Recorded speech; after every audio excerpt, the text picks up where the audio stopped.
Hola, ¿cómo estamos? ¿Qué tal? Buenos días, feliz domingo. Bueno, y haciendo el video antes de la final, ¿no? Que, eh, Estuve pensando ya y dije, ¿por qué no hago una suma de videos? Deben ser como 5 o 6, que yo considero que deben ser súper importantes porque definimos que porque yo creo que las dos variables importantes que hacen que las economías vayan en ciertas direcciones son la energía y la moneda.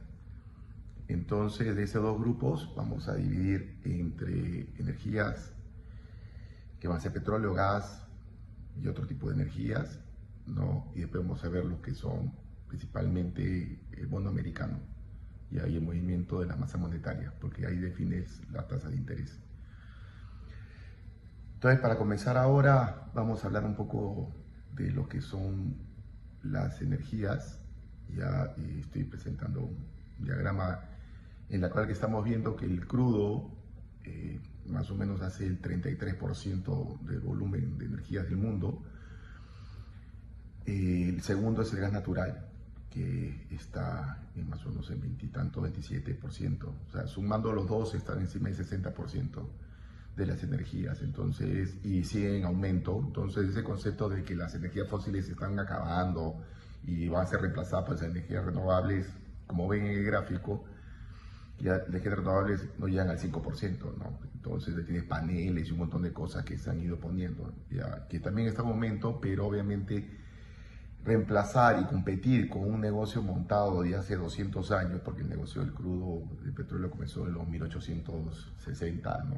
Y entonces está montado sobre un negocio que tiene una logística muy grande. Y aparte de eso, que las energías renovables tienen ciertos temas que no pueden competir contra una energía concentrada, ¿no? O sea, tú te transportas en un vehículo 20 galones de combustible y tienes una cantidad impresionante de energía, ¿no? Entonces, y lo tienes en el momento que lo que necesites, ¿no? No como una energía renovable que hay sol, no hay sol, hay lluvia, hay viento, después cómo la acumulo, no, pues no tengo cómo acumularlo. Entonces hay varias de cosas que los explicaremos después. Pero en términos generales, el que mayor ha crecido en los últimos años, dentro de todo que ha crecido, es el gas natural licuado especialmente. Ya por factores del fracking y de exceso de gas, ya Rusia tiene muchísimo gas, entonces que es algo que conversaremos después, pero vamos a poner ahorita foco a lo que es el crudo, ¿no? Eh, el crudo hay que definirlo entre los mayores exportadores y los mayores consumidores. Y también vamos a ir definiendo esto según los tipos de crudos, ¿no? Entonces ahora vamos a ir hablando un poco, después en el segundo video seguiremos complementando porque son muchos detalles. ¿Y por qué me es importante? Porque quiero que entiendan y ahí comiencen a analizar y razonar por qué llegas al grifo y ves que el diésel cuesta 21 soles y la gasolina 17, no 18. Dices, pero ¿por qué si el diésel antes era más barato y ahora por qué es más caro? Ya, o sea, es porque simplemente hay un tema internacional por déficit de un destilado de tipo diésel, ¿no? Entonces el mercado de los combustibles no solamente se mueve por lo que pasa el crudo, sino también se mueve por todo lo que son los derivados, de que tienen un mercado paralelo, ¿no? Y entonces la refinación es una cosa y los derivados son otras. Puedes tener exceso de crudo, pero deficiencia en destilados.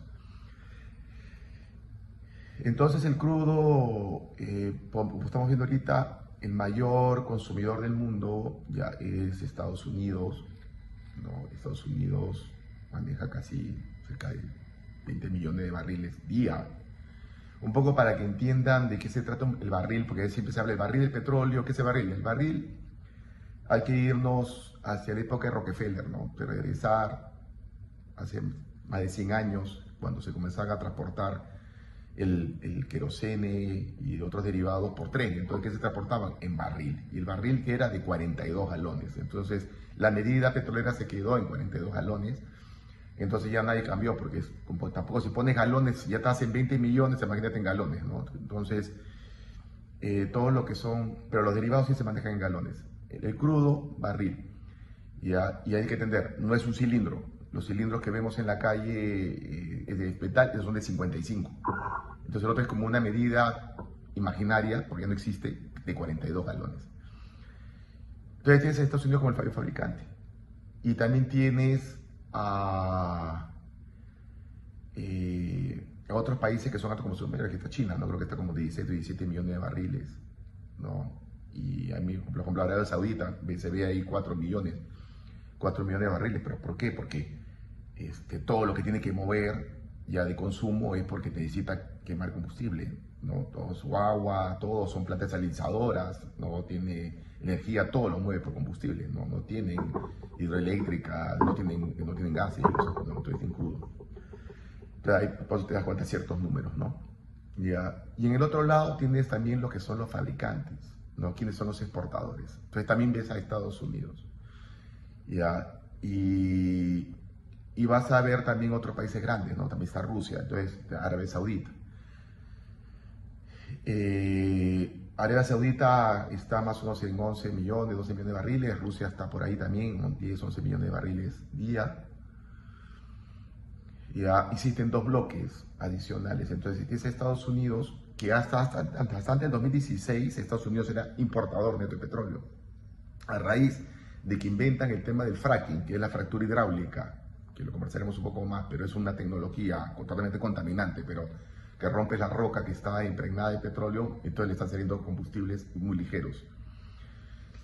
Y tiene mucho combustible de ese tipo, pero es ligero, ¿no?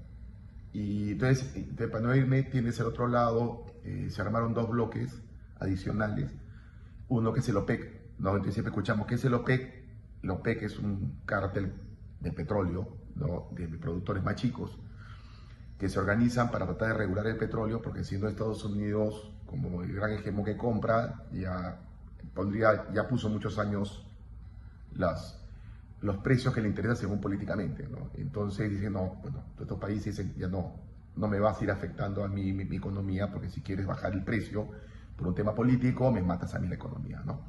Y tienes el otro bloque que se llama, que también está acá presentado, que es la OPEC Plus, que es otro bloque en la cual está Rusia con otros países y adicionales. Ya esos países adicionales conversan ambos y sincronizan entre el OPEC y el OPEC Plus. Ya obviamente las dos cabezas de esos grupos son de Arabia Saudita y el otro es Rusia. Entonces entre los dos bloques se negocia para poder calcular y manejar el tema del precio de la oferta y la demanda. ¿Para qué? Para que no exista tanta oferta, ya, y el precio caiga, ya, y si hay mucha demanda, el precio sube. Entonces el asunto es llegar a un precio del crudo que más o menos nos funciona a todos, pues, porque si vas a tener un precio del crudo que dice, bueno, se va a $120 el barril, entonces lo que terminas en recesión al final, ¿no? Porque la gente va a dejar de usar el petróleo porque ya no quieres ir a la tienda porque consumes, ¿no? Mejor caminas,